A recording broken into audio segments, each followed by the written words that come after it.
मित्रों नमस्कार। आप मेरे YouTube चैनल को देखते हैं, कमेंट्स करते हैं, बहुत अच्छा लगता है और आप जो कमेंट्स कर रहे हैं हम उन पर भी वीडियो लगातार बना रहे हैं। आज मैं एक नया वीडियो आपके सामने दे रहा हूँ। उसका वर्तमान की एक समस्या से बहुत गहरा संबंध है। वह केंद्र सरकार द्वारा लागू की जा रही अग्निपथ योजना, अग्निवीरों के लिए जो योजना लागू की जा रही है, इसका भविष्य क्या होगा। कई लोग फ़ोन पे पूछते हैं इसका क्या होगा, क्योंकि जिस तरह से माहौल बिगाड़ रखा है इस देश का, उसमें एक संभ्रांत परिवार के लोगों में थोड़ी चिंता का विषय तो आ जाता है कि ये हो क्या रहा है इस देश में।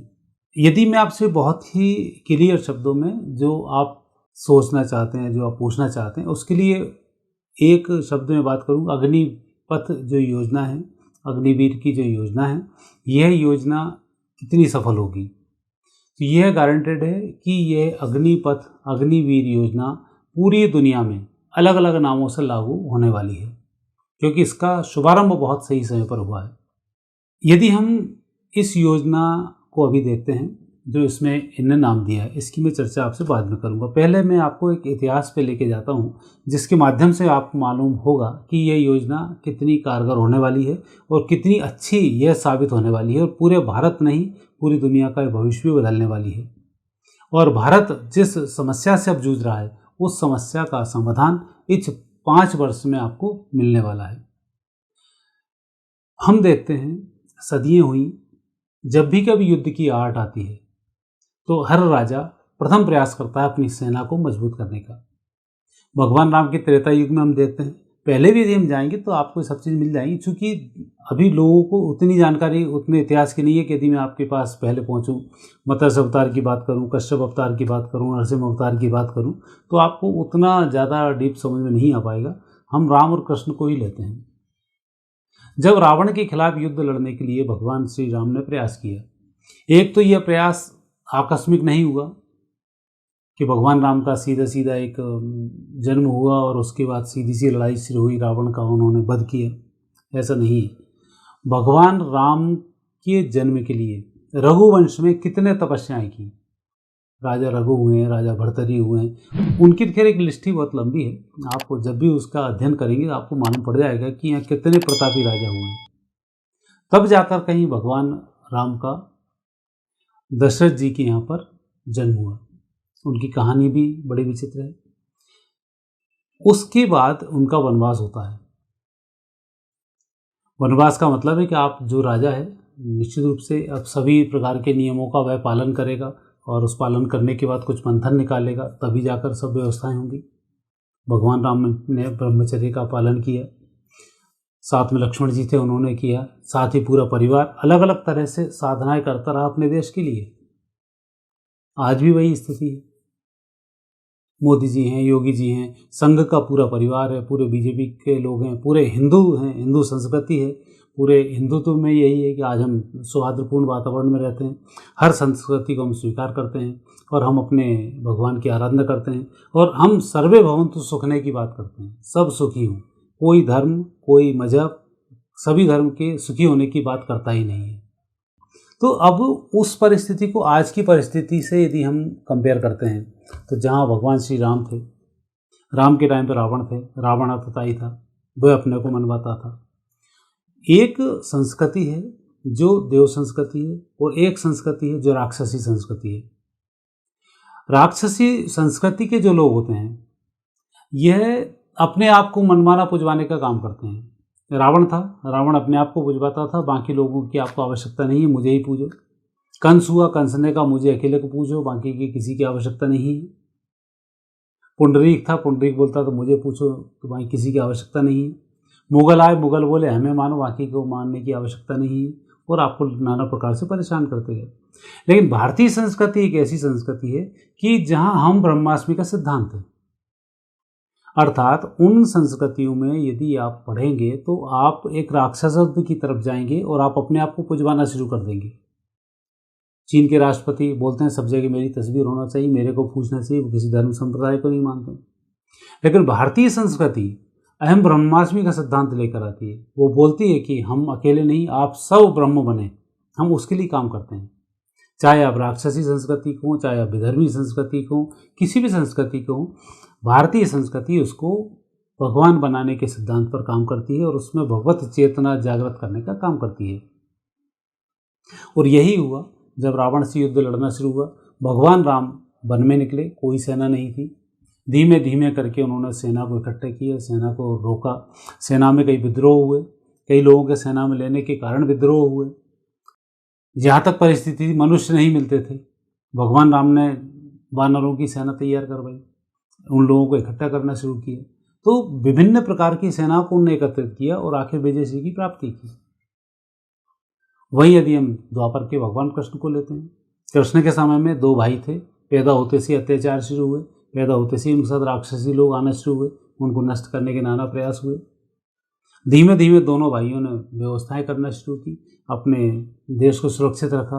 गोकुल छोड़ने के कारण रणछोड़ कहलाए और द्वारका में जाकर अपने सुरक्षित स्थान पर उन्होंने अपना एक शहर बसाया। और उसके बाद युद्ध लेकिन बंद नहीं किया, विधर्मियों से लड़ाई लगातार उन्होंने जारी रखी। उन्होंने भी धीमे धीमे सेना को इकट्ठा किया। कोई कृष्ण के साथ आने को तैयार नहीं था। जो आज की स्थिति है वो स्थिति उस समय भी थी, लेकिन एक चेतना जो इनको इकट्ठा करती है तो उसका विरोध होना स्वाभाविक है।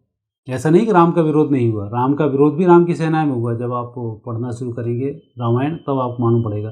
रामचरितमानस में भगवान राम के चरित्र का वर्णन है, इसलिए आपको ये चीज़ दिखाई नहीं देती है। लेकिन रामायण बहुत प्रकार की है। साउथ की आप रामायण पढ़ें, वाल्मीकि जी ने रामायण लिखी, उस रामायण को आप पढ़ें तो आपको मालूम पड़ेगा कि राम का भी कितना विरोध हुआ है। घर से ही विरोध शुरू हुआ, बाहर की तो बात अलग है।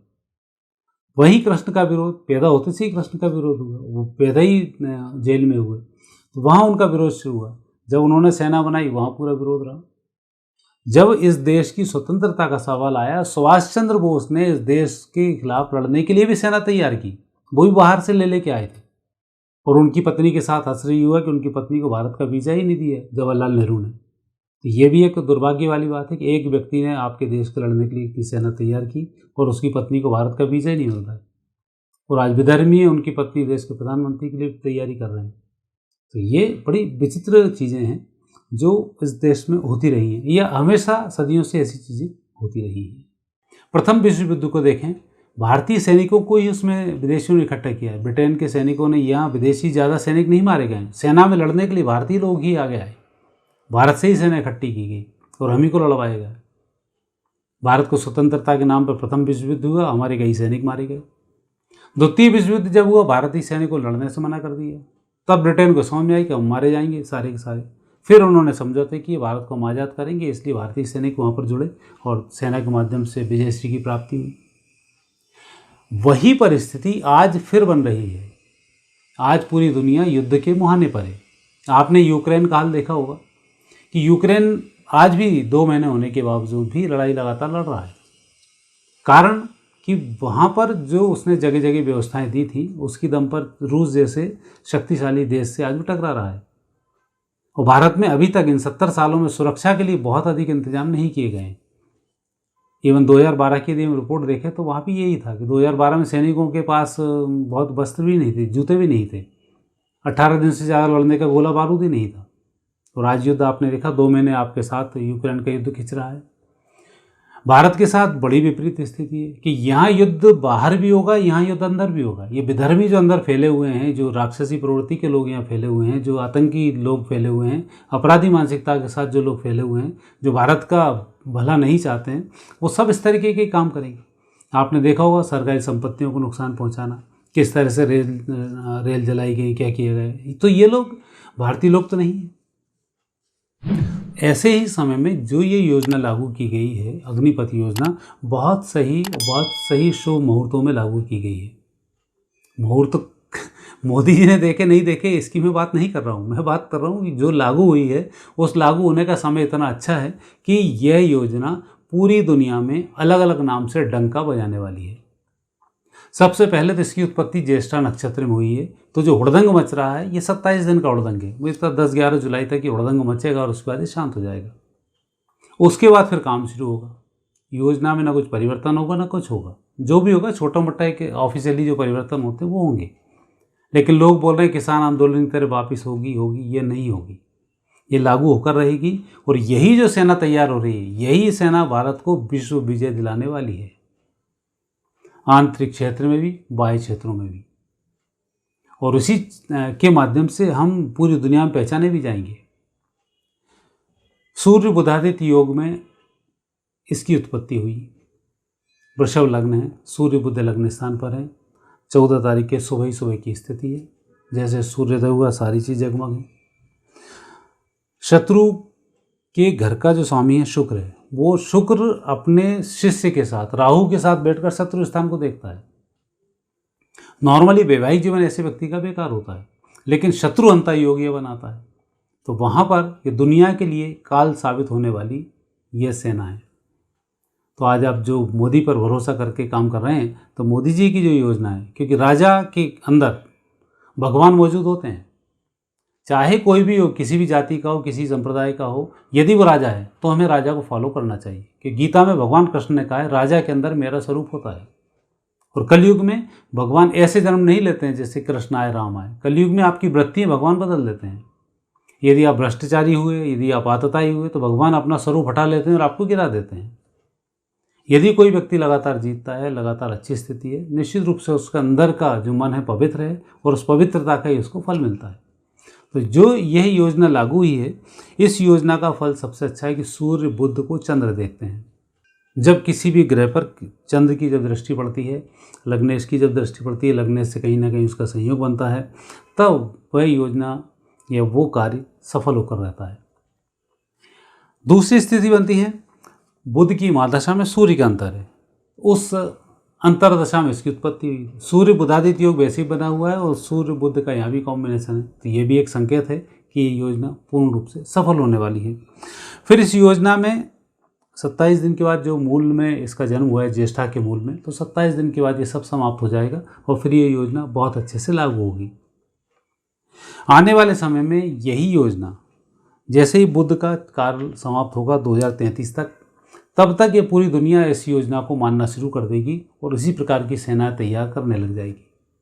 और ये सैनिक पूरे देश के काम भी आएंगे। हो सकता है कई आतंकवादी अपराधी इसमें भी घुस जाते हैं तो कुछ आएंगे, लेकिन सेना है, वो सब व्यवस्थाएं प्रशासन स्तर की हैं। प्रशासन जितना मजबूत होता है, समस्या उतनी जल्दी दूर हो जाती हैं। तो वो स्थिति इसमें बनती है। अब हम इसमें देखते हैं कि शनि का 10वें भाव में यह संकेत है कि पूरी दुनिया में कोई एक अच्छी स्थिति इसके माध्यम से बनने वाली है। तो ऐसे समय में जब ये योजना जो लागू हुई है, एक तो भारत के वृषभ लग्न के अनुसार ही ये सारी व्यवस्थाएं हुई। अब जो ग्रह की स्थिति, भारत के ग्रहों की स्थिति दाईं ओर है, ये ग्रह की स्थिति बाईं ओर है। इसका मतलब ये होता है कि जब कहीं हम किसी की मैचिंग करते हैं कि कौन व्यक्ति हमारे साथ आएगा, कौन व्यक्ति नहीं आएगा, उन सब चीज़ों में इन ग्रहों के स्थानों को विशेष महत्व दिया जाता है।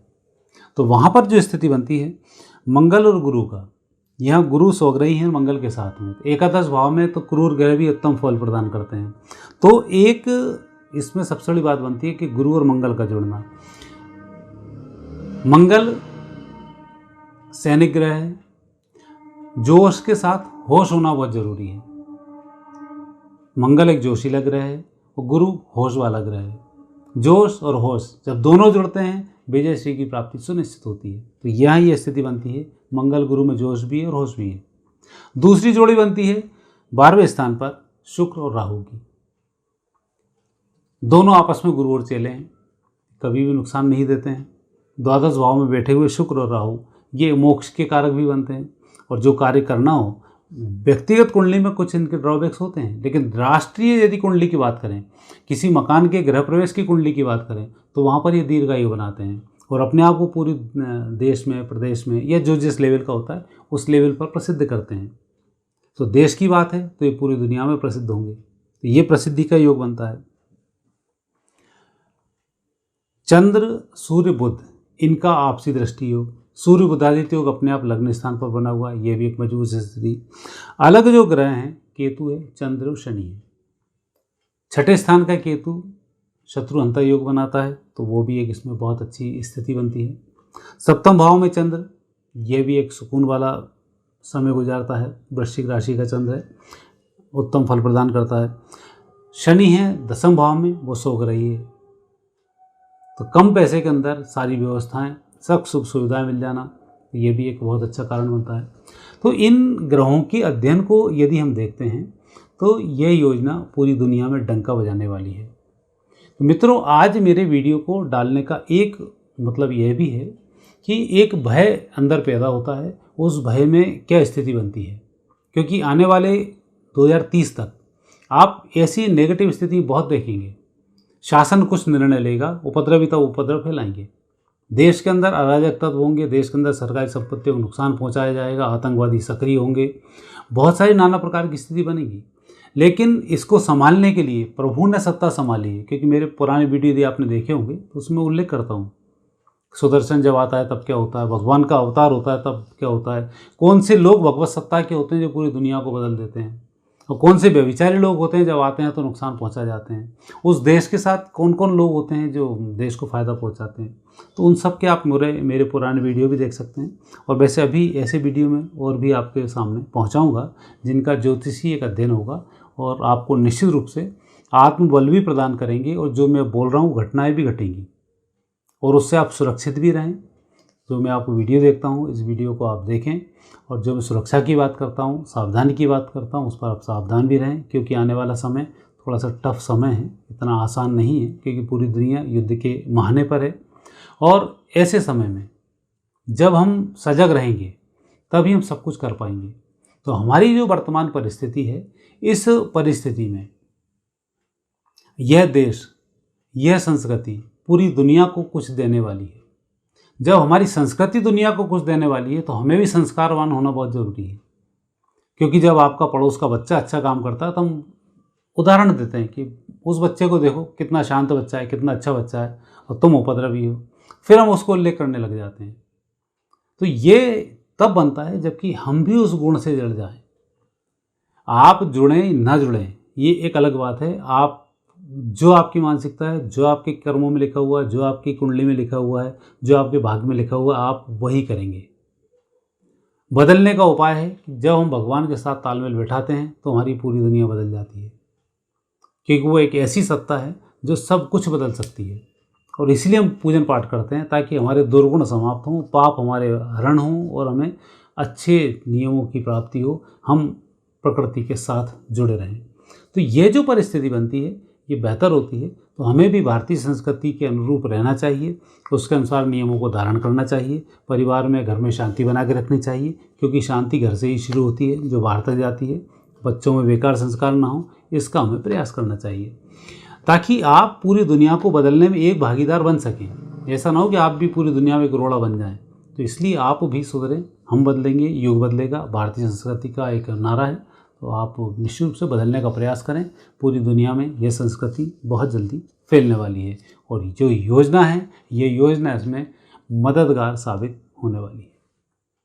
मित्रों, ये वीडियो आपको कैसा लगा आप मुझे कमेंट अवश्य करें। यदि आपको वीडियो पसंद आते हैं तो मेरे चैनल को सब्सक्राइब करना ना भूलें, बेल आइकॉन भी प्रेस करें, ताकि मेरे नोटिफिकेशन आप तक पहुंचते रहें। और अब मैं प्रयास करूंगा कि आपको अधिक से अधिक वीडियो इस तरीके के पहुंचाता रहूं। धन्यवाद।